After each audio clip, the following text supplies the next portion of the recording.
I am Tara. I am 25 years old. Today, I am going to share with you that my second father used to look at me in a bad light. Before listening to my story, subscribe to this channel. And if you like the story, then make sure to give it a like. I live in a busy allicia city with my parents. Our house is small but warm. I always loved the sound of buses and people outside our window in the morning. It made me feel like life was moving, and I was part of it. My father, David, worked in a small city office. He woke up early every day, wore his neatly pressed shirts and polished shoes, and left for work before I even had breakfast. My mother, Mary, stayed at home, taking care of the house and me.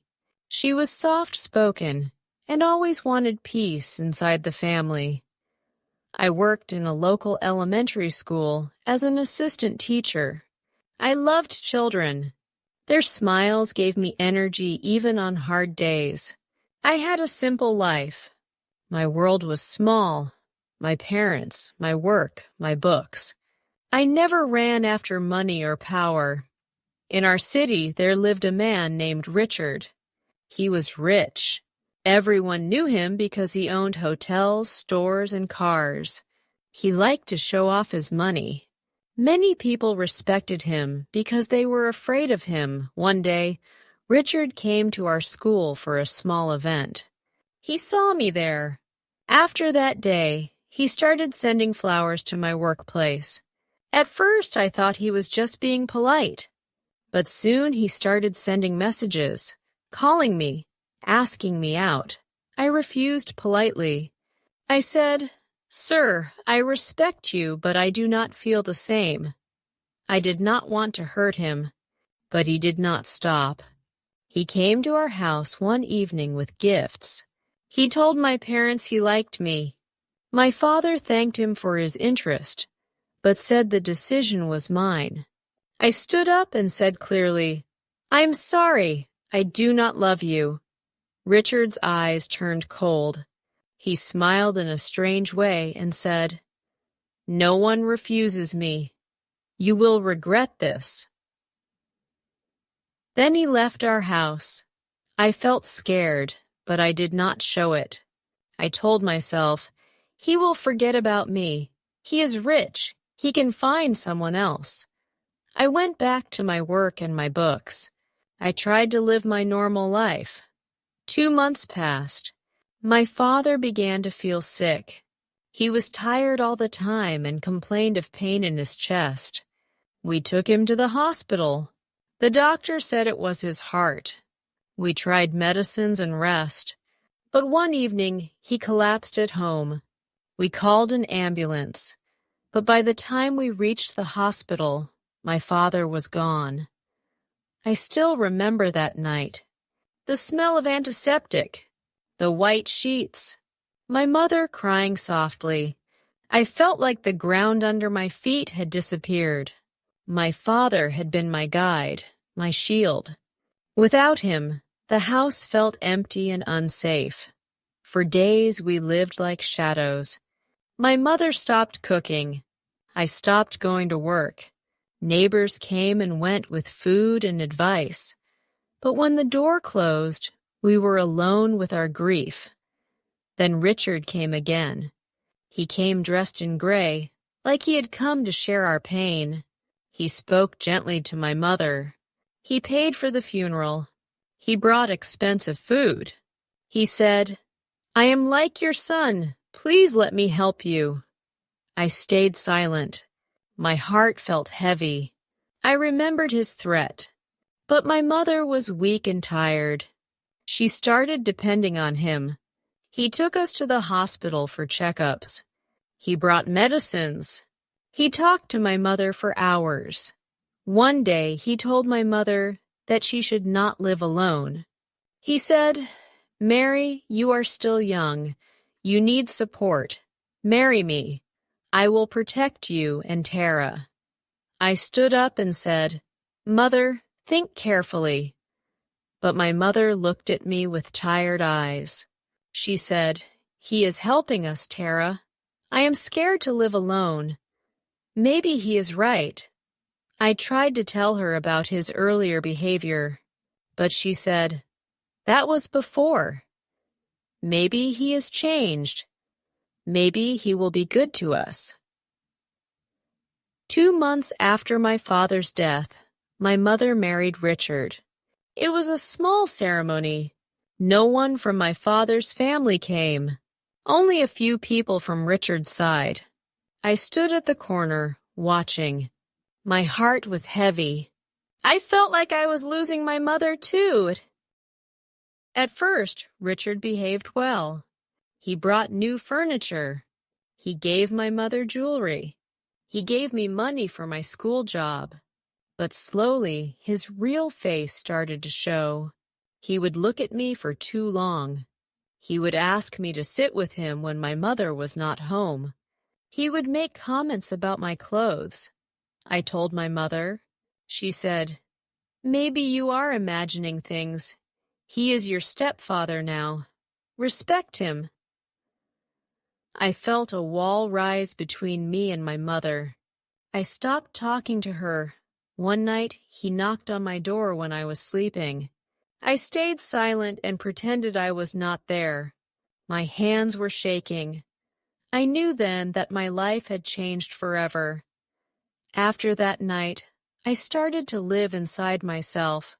In the mornings, I still went to the elementary school, still smiled at the kids, still taught them to read. But inside I was shaking. Every time the phone rang at school, I feared it would be Richard calling. Every time I walked home from the bus stop, I wondered if he was waiting.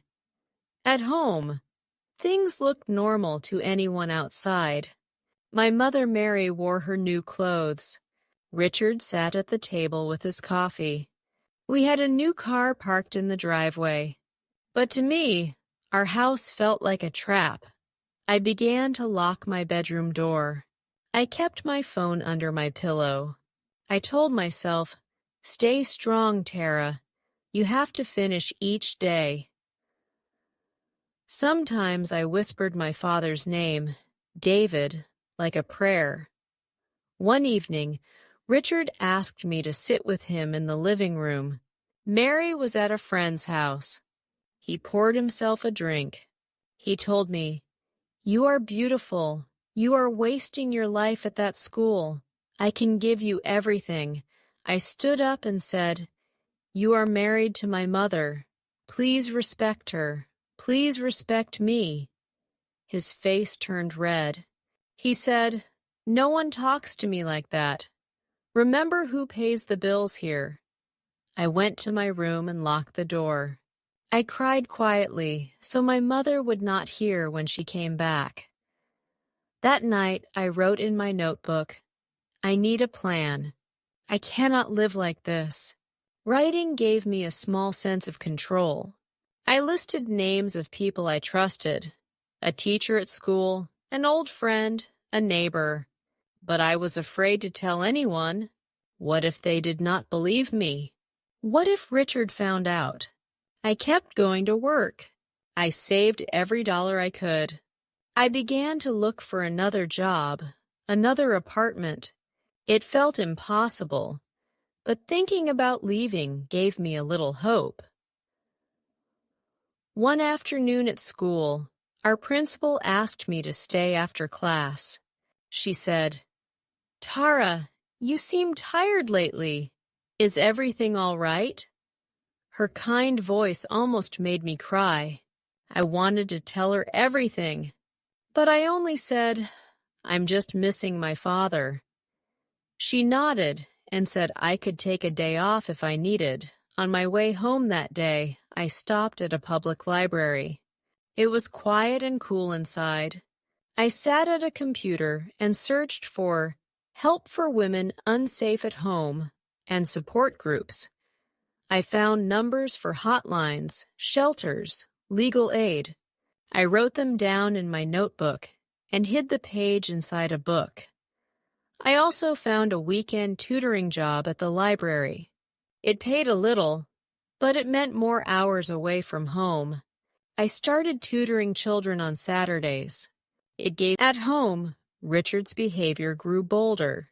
He would touch my shoulder when he walked past. He would tell me he dreamed about me. I would pull away and stay in my room. My mother still said, "He is just trying to be friendly. Don't make trouble." Her eyes looked tired. Sometimes I wondered if she also felt trapped, but could not admit it. One night, I called one of the hotlines from the library. A woman answered. Her voice was calm. She told me I was not alone, that what was happening was not my fault. She gave me the address of a women's center. The next week, I went there after school. It was a small building with a blue door. Inside were other women drinking tea, talking quietly. A counselor listened to me for an hour. She did not judge me. She told me I could make a safety plan, that there were places to stay if I needed to leave quickly.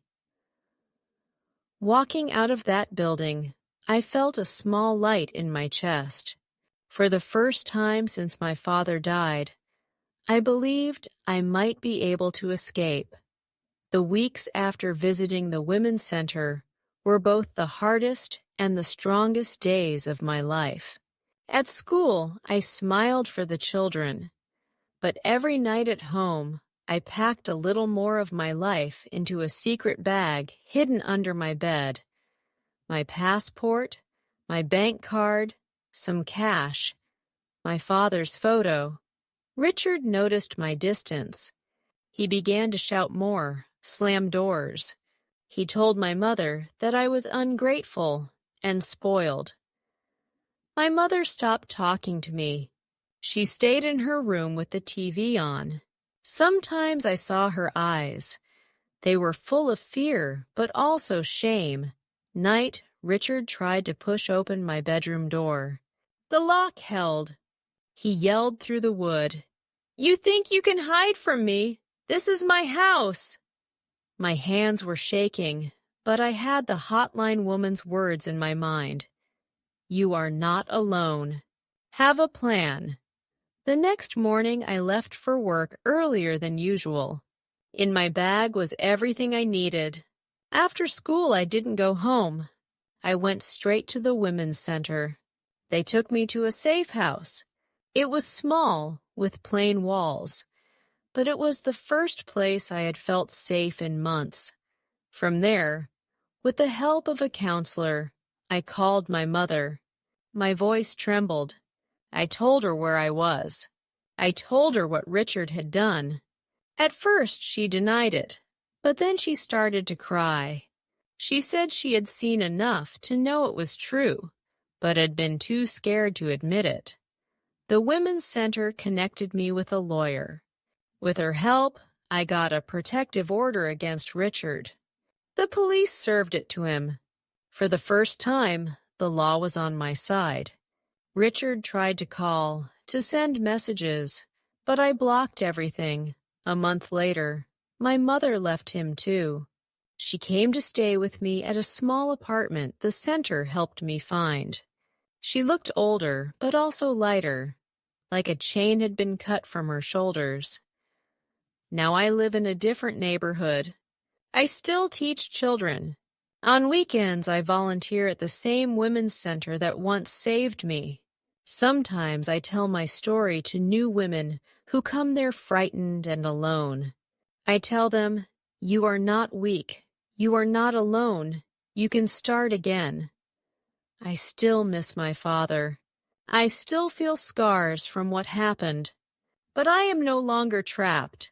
I am no longer silent. That is my story. My name is Tara. I survived and I am free.